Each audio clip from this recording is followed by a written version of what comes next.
राज्याचे उपमुख्यमंत्री आणि राष्ट्रवादी काँग्रेस पक्षाचे नेते अजित पवार यांच्या विमानाचा बारामती येथे मोठा अपघात झाल्याची माहिती समोर येते। आज बारामतीमध्ये उपमुख्यमंत्री अजित पवार यांच्या 4 सभा होणार होत्या। जिल्हा परिषद आणि पंचायत समिती निवडणूक प्रचारासाठी या सभांचं आयोजन करण्यात आलं होतं।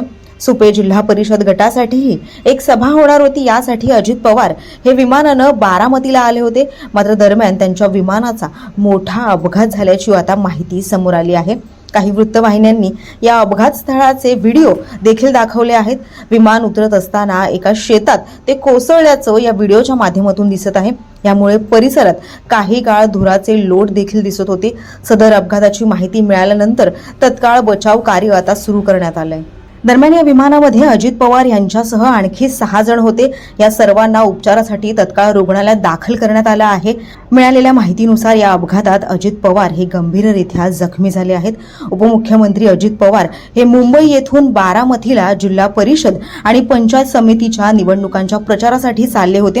विमान उतरत असताना ही दुर्दैवी दुर्घटना घडली आहे। दरम्यान या विमान अपघातासंदर्भातील सविस्तर माहिती आम्ही लवकरच तुमच्यापर्यंत पोहोचवू।